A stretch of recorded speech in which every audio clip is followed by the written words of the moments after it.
The crew involved in quite a bit of maintenance and experiment activity today. Don Pettit and Alla Kononenko were taking a look at the amine swing bed hardware, which Pettit has been working on over the last few hours.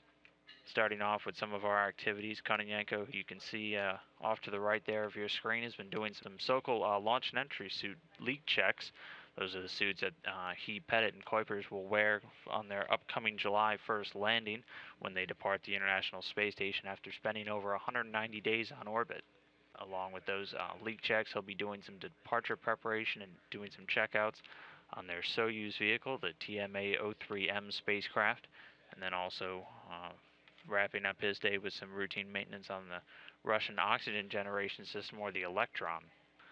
Our second Russian cosmonaut, Gennady Padalka, a veteran astronaut of multiple space flights, has been doing quite a few experiment studies today, starting with a vein study, which is one of the many biological experiments that the astronauts are engaged in, using their own bodies kind of as guinea pigs for these research projects.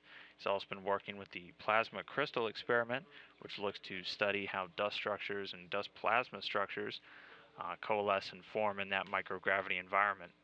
He'll also be involved in a pretty major replacement operation alongside Sergei Revin, working on the TVIS, or the treadmill with vibration and isolation stabilization.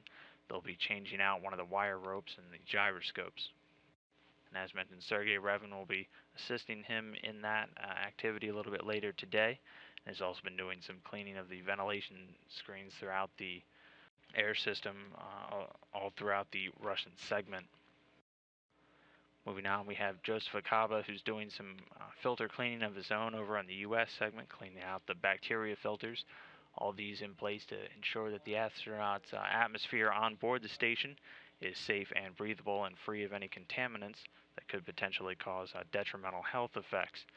He'll also be working with an antimicrobial applicator inside of the GEM's internal thermal control system. The GEM, the Japanese experiment module, it's been seeing quite a bit of action today. So not only Akaba, but Andrei Kuipers has also been in there quite a bit today. He's been working on the fluid physics experiment facility, which is a JAXA, or the Japanese Aerospace Exploration Agency's subrac facility, and it's used to investigate a number of fluid physics phenomena in that microgravity environment. Here you can see Kuipers working inside the GEM on that FPEF, or the Fluid Physics Experiment Facility. He'll also be doing some work with the environmental health system using a surface sampler kit and a microbial air sampler kit, doing some analysis and taking some data for teams down here on the ground to use, again ensuring that the surfaces and the breathing air of the atmosphere on board the station are all checking out. And meanwhile, Don Pettit, who we saw working on that amine swing bed just a little while ago, that swing bed is an investigation which is hoping to determine if a vacuum regenerated system can effectively remove carbon dioxide from the International Space Station, as that is one of the vital tasks as these astronauts exhale. They're continually changing the composition of the atmosphere from less oxygen to more carbon dioxide, so it consistently has to be scrubbed out in order to ensure that their atmosphere is safe for breathing.